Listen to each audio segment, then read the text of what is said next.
I'm sorry for my late arrival. First of all, let me express my heartfelt appreciation for the sympathy extended to us, to me, and to my country, and all the tremendous earthquake and tsunami and ongoing nuclear power plant crisis. It was so touching that we received such a strong support from Korea, from the United States, from Russia, from China, and even from North Korea. North Korea extended the very sincere sympathy to Japan, and also they provided a certain amount of money as a gift to those who suffered from the tsunami thing. But I thank you very much for your sympathy. Let me talk about the subject. I have spent many years in dealing with the question of North Korea for the past 20 years. Including my secret negotiation with North Korea over a period of 1.5 years. So my statement is very much based upon my experience dealing with North Korea. Well, I have one very basic question to you all.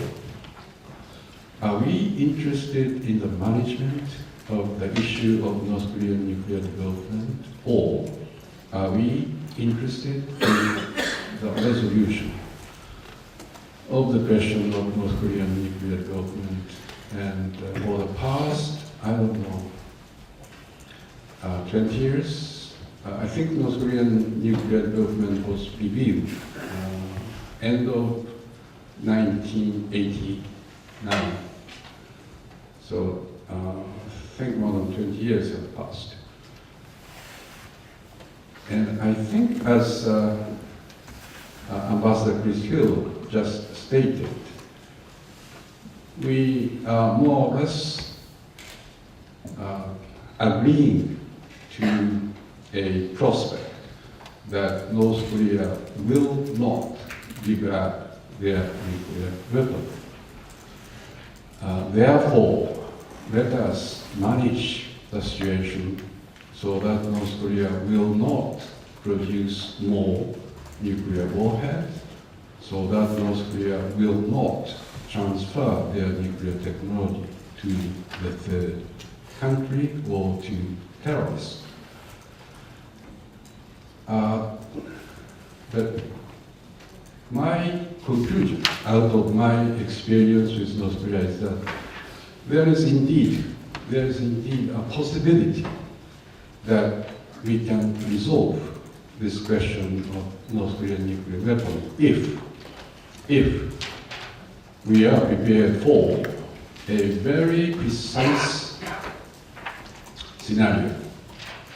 And I think the only sort of possible way for us to resolve this question of North Korean nuclear weapon is through a grand bargain.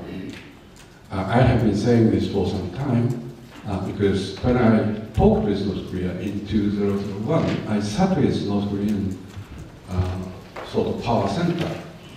I thought that they are indeed interested in the survival of their regime, not necessarily their nation, but the survival of the North Korean current regime.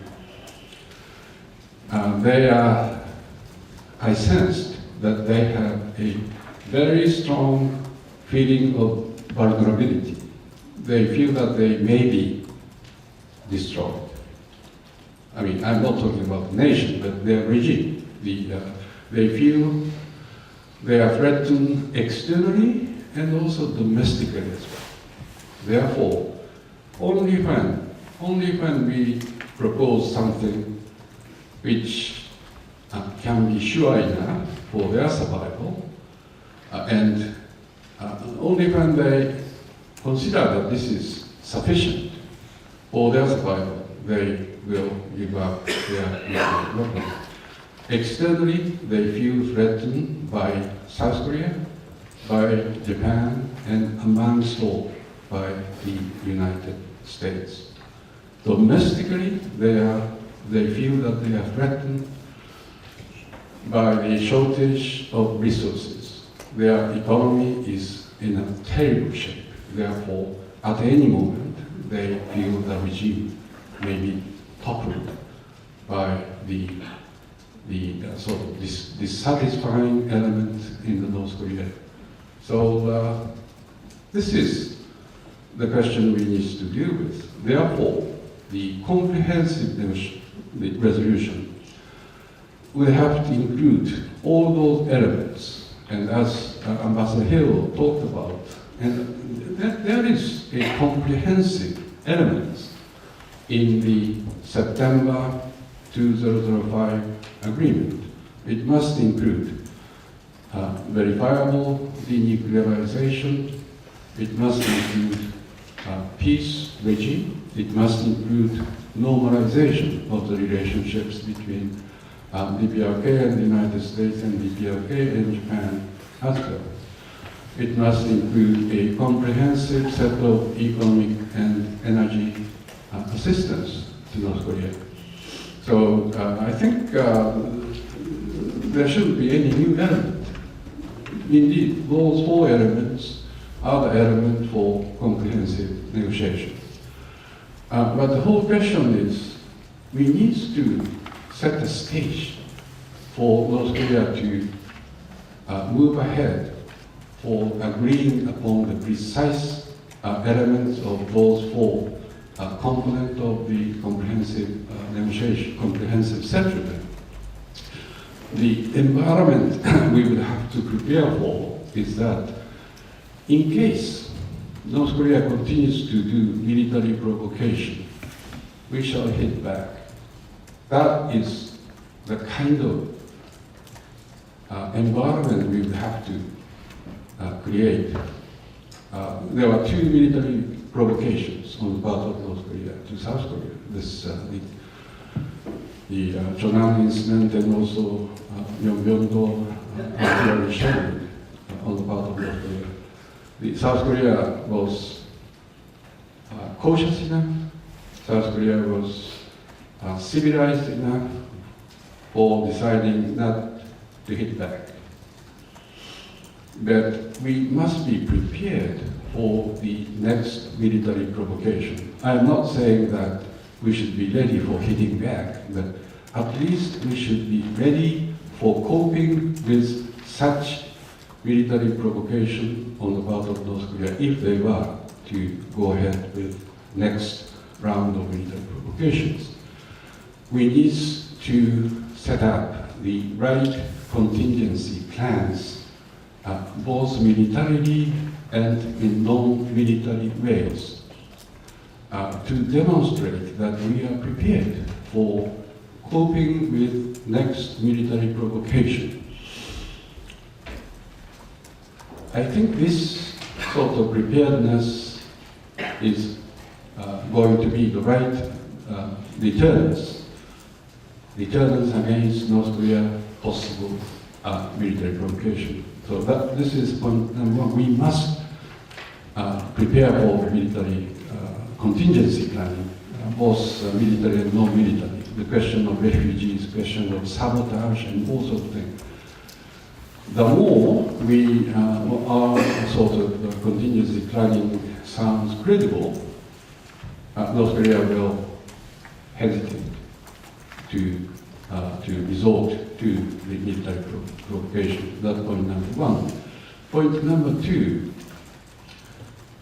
I'm afraid that the immediate relaunch of six-party talks will not make much sense because, as I said, are we interested in the management of the issue or are we interested in the resolution of the issue? If we were to launch six-party talks immediately, that demonstrate our interest, that we are interested in the management of the issue. So in order for us to be able to demonstrate to them that what we are interested in is the resolution of the issue, I think six-party talks at this juncture will not work for the resolution of the issue. So I think there is a need for bilateral negotiations, bilateral real negotiations between North and South, between the United States and DPRK, and Japan and DPRK, and China, DPRK, Russia, DPRK. Those settled bilateral negotiations, the nature of the negotiation is obviously different from one to the other. I think we all know that China has a very crucial function for dealing with this question of nuclear development. China must oversee, through their bilaterals with North Korea, that this time we are serious for the settlement of the issue. The United States must talk to North Korea for a breakthrough in relation to denuclearization and also normalization between the US and DPRK. North-South Korea must come first. Without a substantive progress between North and South, there shouldn't be any substantive dialogue between the United States, North Korea, Japan, and North Korea, because this is, after all, the question of the Korean Peninsula. The Republic of Korea must pursue its bilaterals with North Korea for the settlement, not for the management, but for the settlement. Japan must have the bilaterals with North Korea, because we have different subjects as well. The normalization process does involve Japan's settlement of the question of the past between Japan and Korean Peninsula, and it also has such elements like abductees and also things. So bilaterals must be there for even for Japan and the UK. So only when we have the substantive progress through bilateral negotiations, we need to relaunch the six-party process, because six-party process is important for the future, for supervising the implementation of any agreement which can be arrived at by bilaterals, and it would be extremely important for the future of the region of Northeast Asia. This can be a very significant cooperative security formula for Northeast Asia. So let us not talk lightly about the function of six-party talks. Now finally, there is a question of manner. I have a long experience in negotiating with the United States. I was a trade negotiator when we had a terrible trade friction with the United States in the 80s. The negotiation is conducted in a very logical, powerful way with the trade representatives, the USTR in the US. And it was the negotiation among the lawyers. You would have to be very, very logical. You should not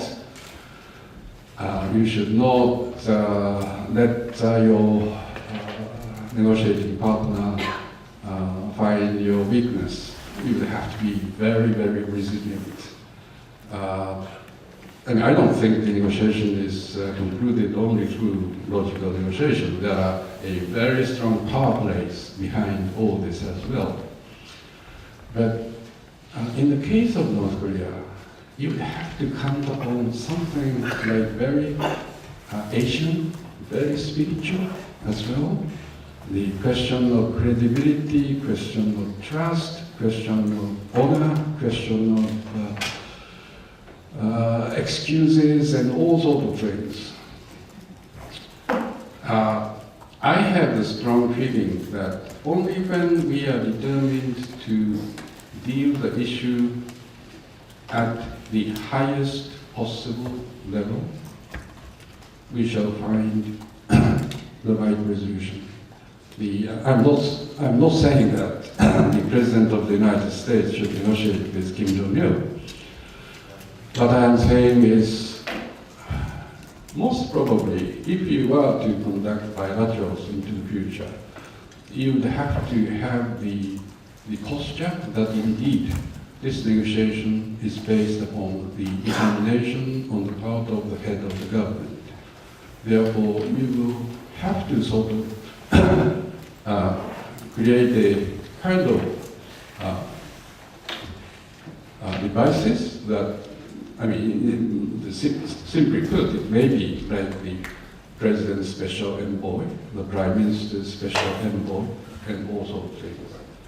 And you will have to deal with political military element in North Korea. You cannot be dealing with the foreign ministry in North Korea. I'm sorry for saying this because I am from the Japanese, I used to be working for the Japanese foreign ministry, but I mean, it is not possible for us to have a breakthrough through negotiation with our counterparts in the North Korean foreign ministry. You would have to deal with the center of the power. That would have to be military. That would have to be military. You would have to have the negotiations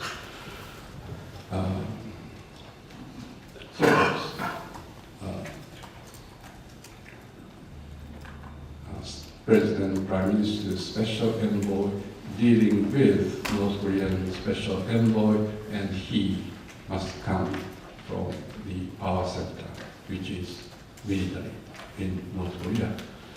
So I think the question of manner of negotiation is equally important to the content of the comprehensive settlement as well. You need a very, very persistent negotiation. And I think it would be too risky for us to wait for too long, because next year, 2012, is going to be a difficult year. You will have the presidential election here in South Korea, same presidential election in the United States, change of political leadership in China, the presidential election in Russia. North Korea is talking about the succession of power very soon. So I think this coming 1 to 1.5 years would be extremely important. So let us have the right mind, in relation to all this. We must be prepared.